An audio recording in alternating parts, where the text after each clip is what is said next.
Oi. Pessoal, não consegui gravar a aula direto aqui pelo meu computador no YouTube, mas vou gravar do meu computador e depois passo o link para vocês. Beleza? Maravilha! Queria primeiro dar boa noite a todos vocês. Muito obrigado pela audiência, sempre bom revê-las. Estou vendo ali que nós temos uma aluna. É a Karina? Sou eu. Isso mesmo. Eu falei que a gente vê, pessoal.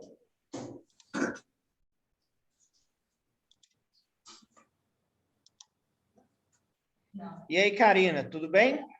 Tudo bem, pessoal. Eu vim para te ver, mas semana que vem eu volto e te ver. Ah, então tá bom. Semana que vem estaremos juntos na segunda-feira, sem falta. Hoje eu estou de forma remota, mas espero passar todo o conteúdo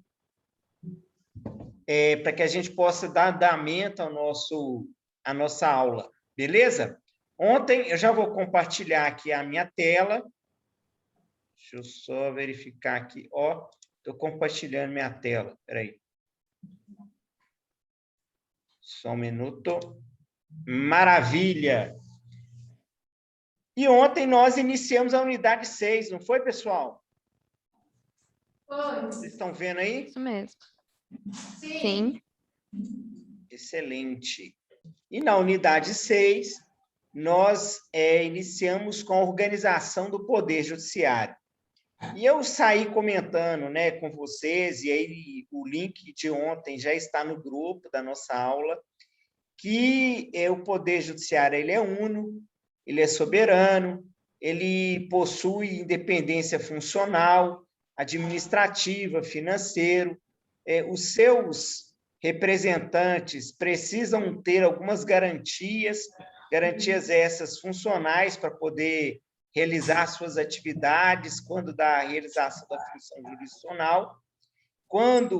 E aí, nisso, essas garantias funcionais fazem com que eles tenham parcialidade, independência, tranquilidade, para que eles possam exercer a função jurisdicional da melhor maneira possível, de forma eficiente, e que eles possam atender os anseios dos jurisdicionados no momento que eles estiverem exercendo as atividades. Comentei com vocês sobre falei sobre, de uma forma geral, sobre o procedimento, o regimento interno do Tribunal de Justiça, expliquei, inclusive, né, que todos os tribunais da federação, que são 26 unidades, né, 26 estados e mais o Distrito Federal, estão inseridos nessa independência. Então, cada tribunal ele vai realizar a sua administração, ele vai verificar como vai ser melhor para que possa ser realizada aí a função jurisdicional da forma que está estabelecido nos regimentos externos, regimento interno de cada um. E aí, eu apresentei para vocês o primeiro artigo e o segundo artigo do regimento interno do Tribunal de Justiça do Estado de Minas Gerais.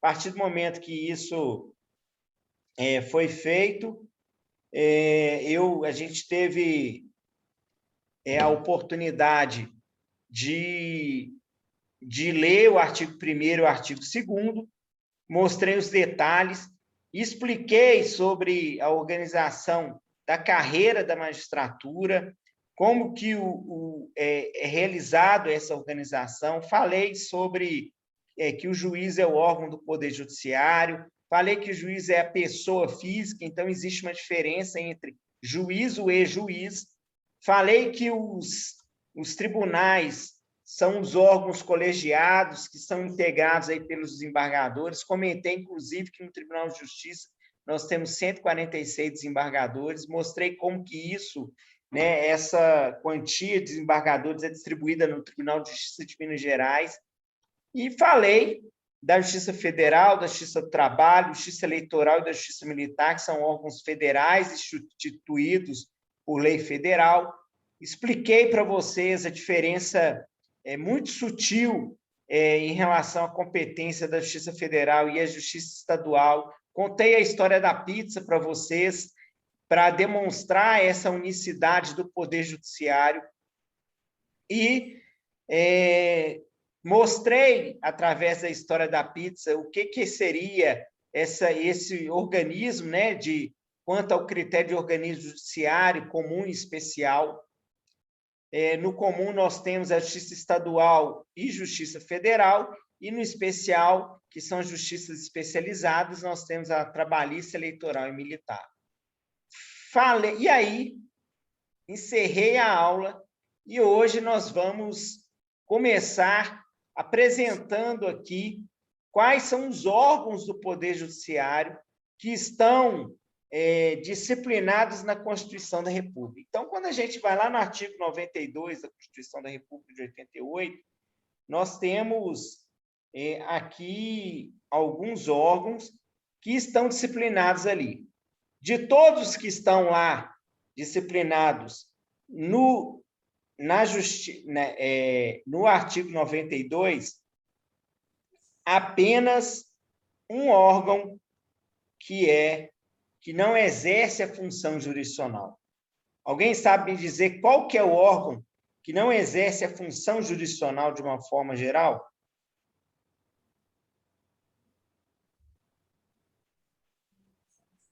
Alguém gostaria de...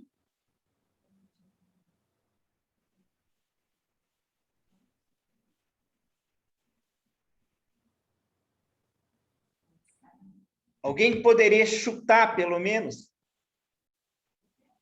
Meninas? Não sei, professor. O único que não exerce a função jurisdicional, quer dizer, o direito, analisar o caso concreto com imparcialidade e observância das garantias fundamentais, é o CNJ. O Conselho Nacional de Justiça não decide nada, pessoal. O Conselho Nacional de Justiça profere resoluções, onde ele vai realizar, ele vai ser um controle, e aí a gente vai ver isso depois de uma forma mais aprofundada, mais para frente, mas já adiantando, ele vai fiscalizar, ele vai ser um controle, ele vai realizar um controle externo das atividades do Poder Judiciário de uma forma geral. Tudo aquilo que é resolvido no CNJ é encaminhado para os tribunais, para que os tribunais tomem as providências cabíveis, e caso venha ter sido analisado aí uma denúncia realizada no CNJ em face de algum juiz ou em face de algum membro do Poder Judiciário, de forma geral, e aí nós temos também alguns auxiliares da Justiça e tudo mais, se isso acontecer, vai ser realizado um parecer, e esse parecer é encaminhado ou para o Ministério Público tomar as providências cabíveis, ou para o próprio ou para o próprio tribunal específico de onde faz parte aquele membro que foi denunciado, para que também tome as providências cabíveis, tanto na sua corregedoria, né, quanto de outra forma que estiver determinada no regimento interno daquele tribunal. Então, o CNJ, ele não sentencia, ele profere resoluções, e essas resoluções, elas são encaminhadas para os tribunais, cada um, diante daquela resolução, daquela orientação que é encaminhada, vai tomando as providências que são cabíveis. Por quê? Porque cada tribunal tem independência administrativa, econômica, não é bem assim que funciona? Então, é respeitada essa autonomia, essa independência, todavia o CNJ realiza sua atividade de fiscalização. Ok? E isso a gente vai ver de forma mais aprofundada depois, quando estivermos estudando o CNJ. E aí vocês vão falar assim, mas professor, CNJ não tem corporativismo, porque ele é um órgão do Poder Judiciário. Será que ele não tem corporativismo com os juízes ou qualquer outro auxiliar da Justiça que venha cumprir, que venha realizar ou cometer alguma falha? Não. E aí eu vou mostrar para vocês por que não depois. Beleza? Mas aí, os demais órgãos, eles sim realizam função jurisdicional, quer dizer, o direito. O STF é um, o STJ é outro, o TST, o TSE, que são chamados tribunais superiores. Então, STF, STJ, TST e TSE são os tribunais superiores. Nós iremos estudar de forma mais aprofundada, por ser uma disciplina de processo civil, o STF e o STJ. Também iremos estudar de forma mais aprofundada o TRF, bem como os tribunais, a Justiça Federal e a Justiça Estadual. Ok? Veremos em ampação juizado especial. Nós teremos aí, além disso, os juizados especiais que também realizam a função jurisdicional, mas são microsistemas que estão ligados ao Poder Judiciário.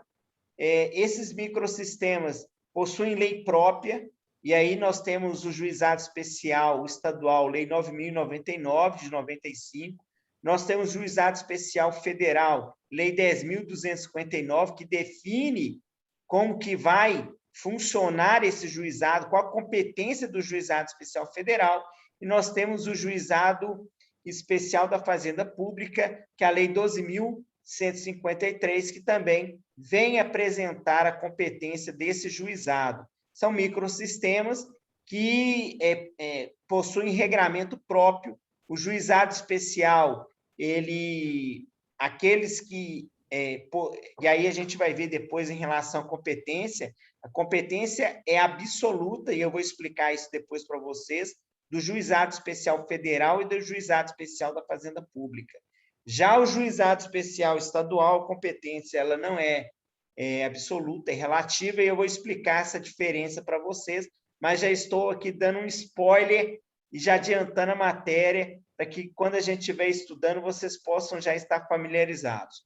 Além disso, nós temos nossa matéria, nossa disciplina, quando vocês estiverem estudando processo do trabalho, provavelmente será falado e apresentado para vocês questões relacionadas à competência da Justiça do Trabalho, e aí o professor vai apresentar questões relacionadas ao TST, o próprio TRT e a própria Justiça do Trabalho de primeira instância. Da mesma forma, quando vocês estiverem no 10º período estudando direito eleitoral, e é o professor Silvério que leciona essa disciplina aí na faculdade, também vai ser apresentado para vocês aí a Justiça Eleitoral.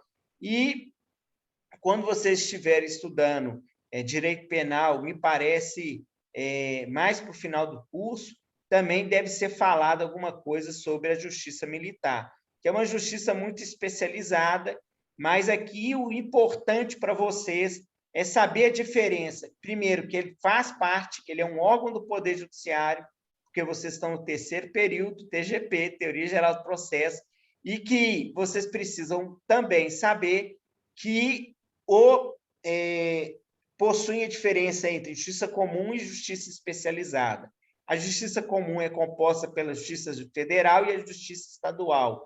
A justiça especializada, que é a justiça especial, é composta pela Justiça do Trabalho, Justiça Militar e Justiça Eleitoral.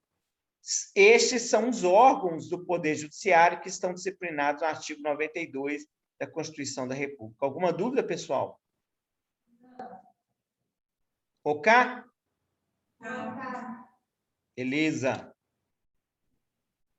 E aí, trago para vocês um organograma do Poder Judiciário, para que vocês possam visualizar de uma forma ampla como que o Poder Judiciário está aí dividido, questões de hierarquia, foi aquilo que a gente conversou ontem sobre inferior e superior, e aí eu vou apresentar para vocês, lembrando que nós iremos aprofundar na Justiça Federal e Estadual, e também iremos aprofundar de uma forma mais assim, para a gente estudar no STJ e no STF. Em relação à Justiça do Trabalho, à Justiça Eleitoral e à Justiça Militar, também expliquei para vocês que isso vocês vão aprender mais para frente. E aí eu apresento para vocês a hierarquia do organograma do Poder Judiciário. Em vez da gente colocar de baixo para cima, eu vou colocar de cima para baixo, que aí vai ser bacana para a visualização de vocês. Vocês percebem que nesse organograma, nós temos aqui a divisão, ó, justiça especializada de um lado e justiça comum do outro. Vocês estão percebendo isso? Como aumentar, professor? Professor, isso é como se fosse a pizza, porém em um organograma. Vocês estão vendo aqui agora? Aumentei, Scarlett. Está dando para ver? Melhorou? Melhorou. Ótimo.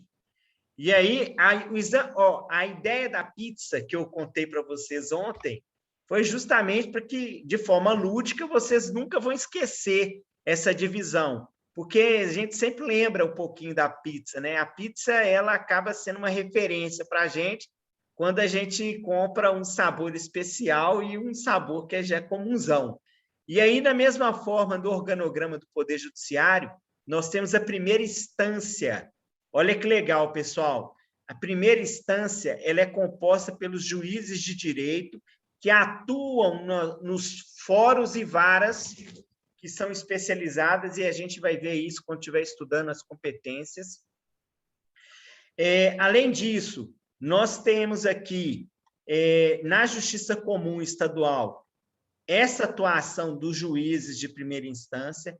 Na Justiça Comum Federal, também, juízes federais atuam nas seções judiciárias e nas varas. Vocês vão ver que existe uma diferença na Justiça Federal e na Justiça Estadual, onde na Justiça Federal nós não temos as intrâncias de inicial, e aí depois intermediário e especial. Na Justiça Federal não tem isso, essas intrâncias. Já na Justiça Estadual, nós temos essas intrâncias, quando o juiz ele passa no concurso, toma posse, e aí vai se titularizar como um juiz de uma determinada comarca, ele vai iniciar naquela intrância que é a intrância inicial. Depois ele vai para uma intrância intermediária e, por fim, ele vai para uma instância especial. E aí, após passado algum tempo, ele pode ser promovido a desembargador quando nós temos aí a promoção por merecimento, quanto por antiguidade. Beleza? E aí a gente vai ver isso depois. Já em relação à segunda instância, e eu estou fazendo questão de frisar que nós estamos vendo aqui, ó, a Justiça Estadual e Federal, porque a Justiça do Trabalho, Eleitoral e Militar, vocês vão ver depois. Como é processo civil, vocês estão vendo aqui primeiro. E aí, na segunda instância, nós temos os tribunais, que são os tribunais, o Tribunal de Justiça na segunda instância, que é uma instância que já é uma instância superior à primeira. As decisões são proferidas em colegiado. Na primeira instância, a decisão ela é monocrática, porque ela é proferida pelo juiz, através da sentença. Já na segunda instância, ela é proferida de forma colegiada, através da reunião das decisões proferidas entre relatores e 2 vogais. Então, esses 3 que formam a turma julgadora vão reanalisar o processo, e a partir dessa reanálise, eles irão proferir uma decisão colegiada que é chamada de acórdão, que é o acordo da decisão dos 3. Beleza? E aí, na Justiça Federal, da mesma forma, nós temos os tribunais regionais federais. No Brasil, são 5. Eu não sei se vocês estão acompanhando o judiciário, e aí a gente vai ver isso depois, onde que estão localizados esses 5 tribunais regionais federais, mas já está homologado e autorizado para que seja já implementado o TRF-6, que será aqui em Belo Horizonte. Só para que vocês possam entender, pessoal, o TRF-1 é composto por 14 unidades da federação. 14. Ele está localizado lá em Brasília. 14 unidades da federação. São 13 estados e o Distrito Federal. Sendo que dessas 14 unidades, e aí eu vou mostrar para vocês quais são elas estão muito compostas ali, ó, na região centro-oeste, tirando o Mato Grosso do Sul, mas toda a região centro-oeste e norte é composta pelo TRF-1, sendo e incluída Bahia também, tá? Do Nordeste, a Bahia está inclusa, Bahia e Maranhão. Dessa região norte, desse TRF-1, nós temos 40% dos processos são provenientes de Minas Gerais. Imagina que de 14 unidades que compõem o TRF-1, você tem uma unidade que só ela compõe 40% das ações que são ajuizadas na Justiça Federal e que vão lá para Brasília, que é onde fica localizado o TRF-1, para ser julgado. Loucura, não é? Então, por isso da criação desse TRF-6, para que ele possa desaguar, né? Agora a competência, e aí a gente vai ver isso na unidade 7, ela vai ser declinada aqui para Belo Horizonte, tendo em vista o surgimento do TRF-6. E aí vocês vão ver, quando a gente estiver estudando a competência, eu vou explicar para vocês, vocês vão ver que bacana que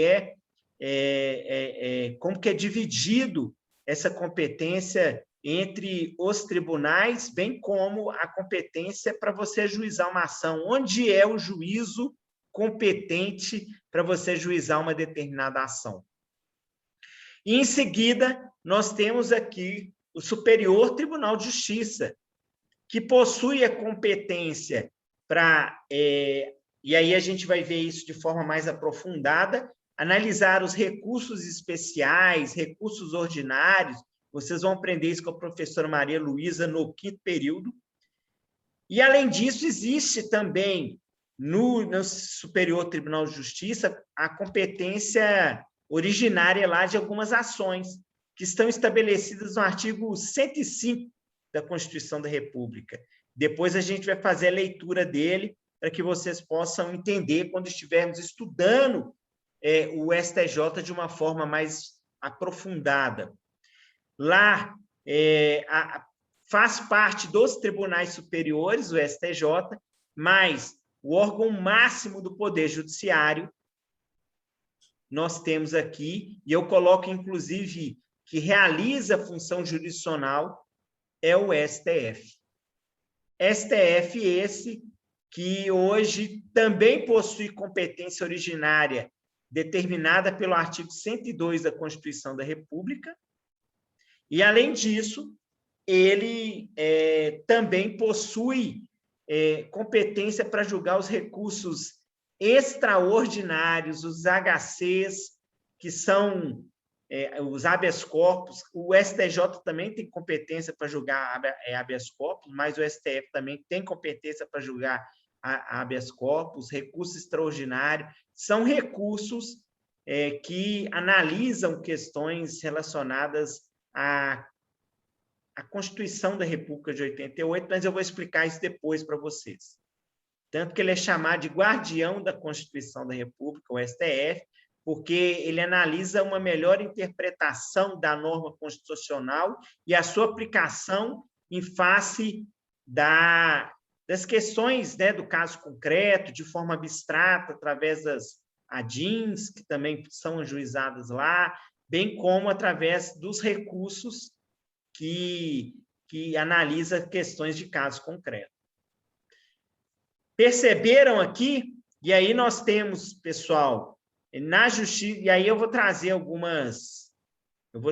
também aqui para vocês de en passant. Na Justiça do Trabalho, da mesma forma, nós temos a Justiça do Trabalho, primeira instância, que são os juízes do trabalho, na justiça eleitoral são os juízes eleitorais e cidadãos que atuam nas juntas eleitorais, e isso vocês vão aprender de uma forma mais aprofundada lá com o professor Silvério, e os juízes de direito que realizam as auditorias militares. É interessante que, na primeira instância da justiça militar, são auditores militares. E aí, dependendo desse parecer que é proferido por esses auditores, que são auditores, o processo é encaminhado para a Justiça Militar, que vai analisar para o Tribunal de Justiça Militar.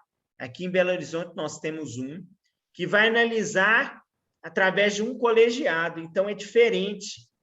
Na Justiça Militar, a análise dos processos são feitas por um colegiado. E olha que interessante, existe um juiz togado, que é um juiz que ele é investido para poder atuar na Justiça Militar. Ele realmente faz parte aí do Poder Judiciário, ele conhece o direito, ele é concursado e tudo mais. E existem os juízes que são juízes nomeados, que são, na sua maioria, militares. Então, vários coronéis fazem parte dessa justiça militar, dessa auditoria militar, e eles vão julgar de forma colegiada as ações realizadas pelos militares. São os crimes chamados crimes militares. O militar ele tem um código penal próprio, que é o Código Penal Militar. Então, o abandono de posto é um crime militar. Se ele, por exemplo, colide a viatura e aí gera um prejuízo naquela viatura, é um crime militar. Tudo é extremamente, pessoal, exigente e severo esse Código Penal Militar. É impressionante como que é. E funciona dessa forma. Dessa decisão colegiada da auditoria militar, eles podem recorrer, e aí vai para a Justiça Militar, para o Tribunal de Justiça Militar, para um outro colegiado formado também por juízes, que são juízes nomeados e juízes que fizeram carreira na própria Justiça Militar, para que eles possam analisar as questões ali atinentes. Ou seja, é um tribunal especializadíssimo, onde muito pode-se pensar que, mas aí vai ter corporativismo? Não, pelo contrário. Eles são muito exigentes, são muito severos, até mais do que a própria justiça comum, estadual e federal, porque ali a pena pesa mesmo. Eles não têm dó do militar, não, justamente porque eles querem dar exemplo. Toda e qualquer situação que ocorra que fuja os critérios da justiça militar, do direito militar, de uma forma geral, do Código Penal Militar, ele é analisado de uma forma muito criteriosa, sempre observando as garantias fundamentais, né? Porque isso é uma garantia constitucional, mas quando de alguma imputação ou condenação, eles pesam ali na pena. Eles não perdoam, não, porque serve de exemplo para os outros que estão lá vendo lá fora, que se cair aqui, amigo, a situação é diferente, é ruim para você. Então, fique na linha. É característica, né, do militarismo, de forma geral. E em relação a isso que eu apresentei para vocês, alguma dúvida, pessoal? Não. Então, aqui está o organograma do Poder Judiciário. Em seguida, eu tenho orgulho de apresentar, e a gente vai começar aqui nossos estudos do Supremo Tribunal Federal. E aí, esse Supremo Tribunal Federal, ele é antigo, pessoal. Ele foi instituído pelo decreto número 848 de 1890. Então, ele é uma história antiga. Nessa época, né, e até a Constituição de 88, vamos falar dessa forma, o STF, ele era responsável para julgar todo e qualquer tipo de ação em instância superior. Então, ele não analisava só questões constitucionais, não. Ele analisava questões infraconstitucionais e constitucionais.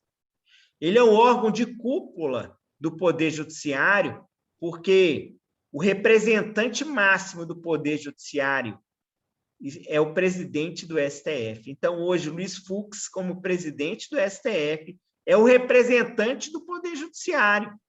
Então, entre os três poderes que nós temos ali o representante do Congresso, do Poder Legislativo, do Congresso Nacional e do Poder Legislativo, que hoje é o Rodrigo Pacheco, mineiro e senador. O representante do Poder Executivo é o Bolsonaro, Jair Bolsonaro, nosso presidente da República. E o representante do Poder Judiciário é o Luiz Fux. Então, é importante que vocês saibam que ele, STF, é considerado guardião da Constituição, porque, conforme eu comentei com vocês, ele vai ser o responsável em analisar toda e qualquer questão de interpretação da norma constitucional. Vocês sabem, hoje, todos nós sabemos como que é composto, né, o STF. Nem sempre era... Antes da TV Justiça, ninguém nem conhecia o STF. Nem sabia quem eram os seus ministros. Hoje, os ministros do STF são mais conhecidos que os jogadores da seleção brasileira, se você for ver. Tanto que, olha que interessante, olha para a gente, e aí é uma dica de concurso, para você não ter erro. O STF é composto por 11 ministros. E aí nós temos STF, somos todos futebol. Quantos jogadores temos em linha numa partida de futebol de um determinado time, de uma determinada equipe? Não são 11? Isso, 11. Da mesma forma, são 11 ministros. Então, STF, somos todos futebol. Nunca mais vocês vão esquecer esses 11 ministros. Beleza? Então, uma dica de concurso para que vocês gravem essa questão. Esses 11 ministros são escolhidos entre cidadãos com mais de 35 anos e menos de 65 anos. Mas, por uma regra que foi estabelecida, eles podem aposentar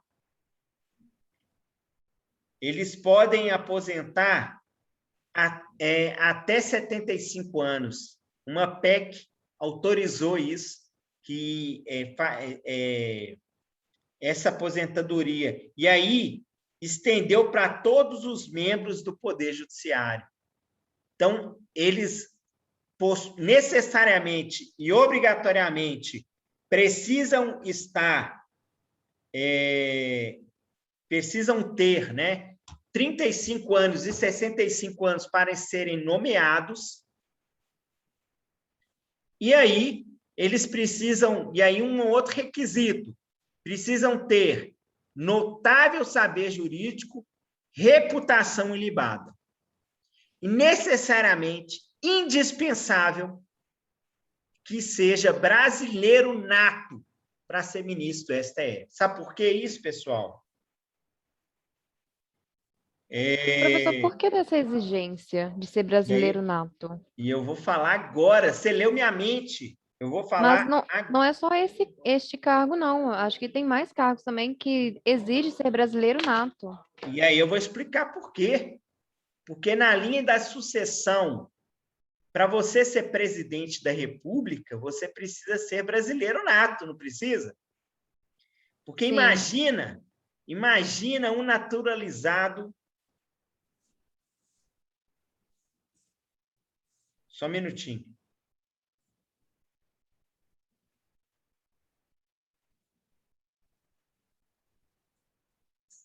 Só um minutinho, pessoal. Um minuto. Não desliguem, rapidão. Só porque...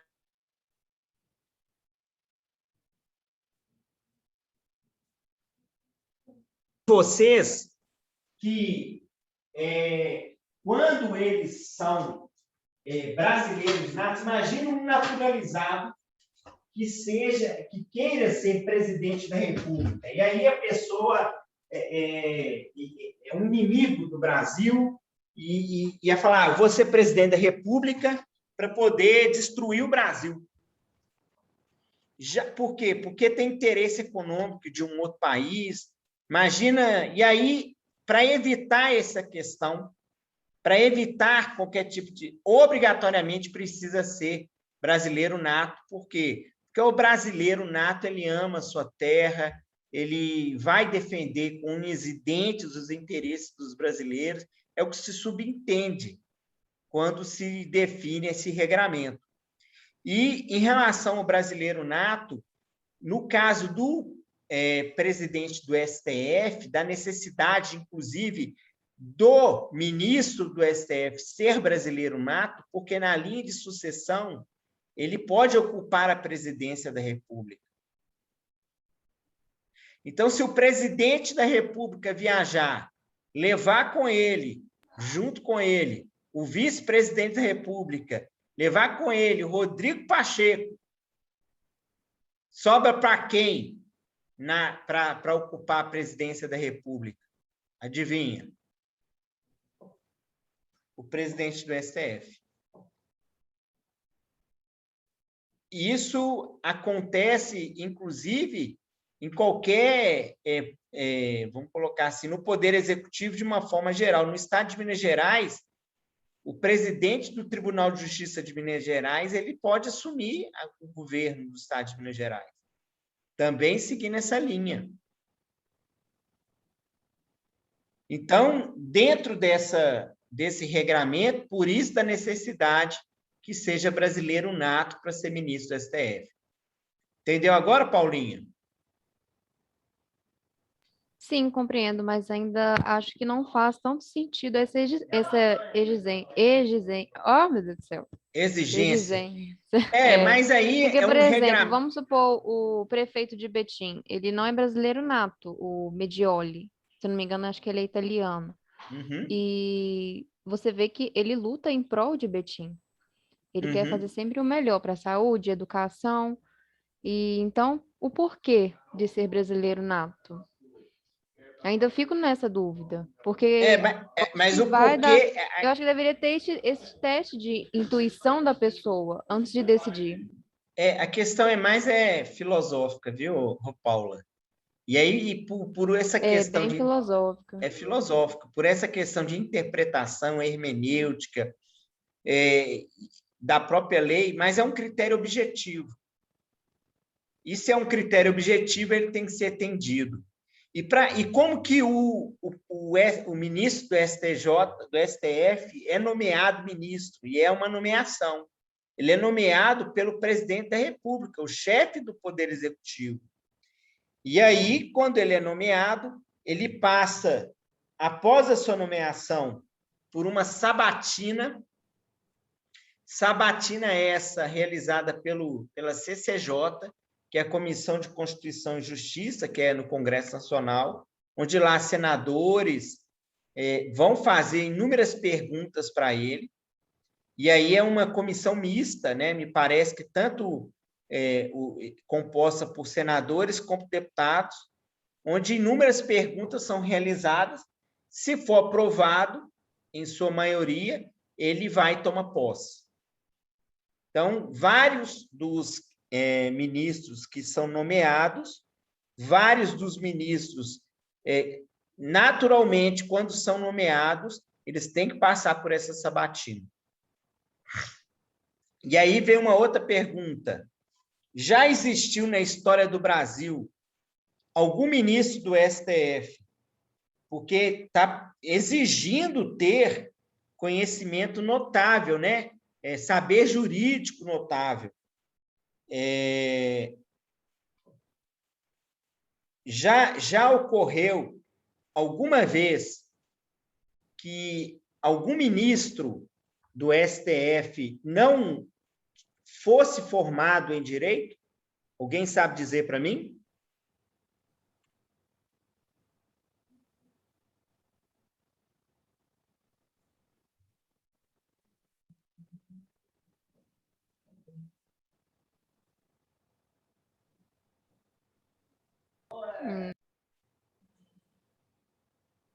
Alguém gostaria de chutar aí?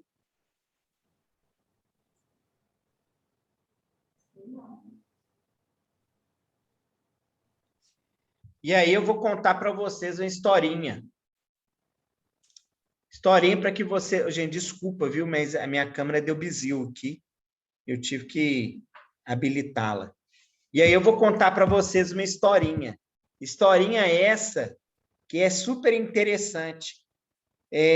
Já tivemos no nosso STF um médico.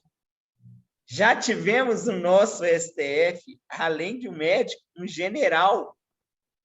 E em relação a esses dois, tanto o médico quanto o general, eles foram barrados pelo Congresso Nacional. Mas acabou o seguinte, que quando eles foram nomeados, na época era mais demorado essa sabatina. Eles acabavam, inclusive, tomando posse. O médico que foi nomeado, ele chamava Barata Ribeiro, me parece. Eu acho que é isso. E ele tomou posse, ficou pouco tempo, Cândido Barata Ribeiro, lembrei.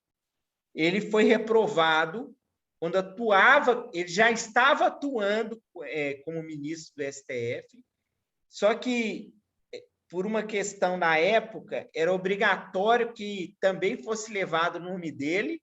Ele já tinha tomado posse por uma questão da Constituição da época, e aí nós estamos falando de 1890, quando o STF foi criado, né? E aí, em 1894, ocorreu também a rejeição lá no governo do Marechal Floriano Peixoto. Esse caso emblemático foi do Cândido Barata Ribeiro, que houve essa reprovação lá nessa época, e ele foi escolhido, ele podia assumir as funções antes do Senado votar a sua indicação. Após 10 meses julgando processos, o Barata Ribeiro foi obrigado a deixar o STF, tendo em vista que ele foi simplesmente reprovado pelo poder aí legislativo, pelo Senado. E aí, a gente tem também aí o caso, né, que é emblemático desse Barata Ribeiro. Ele foi uma das pessoas mais influentes do Brasil, ele era médico cirurgião, ele lecionava na Faculdade de Medicina do Rio de Janeiro e se aventurou, falou, você é ministro do STF. Ele não tinha formação jurídica, porque ele era médico, ele não tinha conhecimento nenhum e estava lá julgando. Impressionante isso, né? E essa é a história que eu tenho para contar para vocês em relação ao STF. Ele exerce a função de tribunal originário em casos específicos, em caso de julgamento de infrações do presidente, e aí é questões lá estabelecidas pelo artigo 102. Alguém está com a Constituição da República aí? Pode fazer a leitura para mim? Pessoal, acabou a aula, 19h52. Nem vi passar. Agora vocês têm a próxima aula. Eu continuo contando essa história para vocês na próxima aula, segunda-feira. Beleza? Ok? No mais, eu queria agradecer. No mais, eu queria agradecer a presença de todos. Obrigado aí. Segunda-feira a gente está junto de novo. E serão 3 aulas. Eu vou aí estar presencial com vocês, se Deus quiser. E depois a gente continua. Se Deus quiser, na segunda-feira a gente termina a unidade 6. Ok? Um abraço, fiquem com Deus. Agora vocês provavelmente vão ter aula com... Agora, qual aula que vocês terão? Constitucional com Roberto? A Paula. Nossa, então, a Paulinha, ela dá aula online ou é pessoal? Presencial. Ela está aí já? Não. Ah, então tá bom.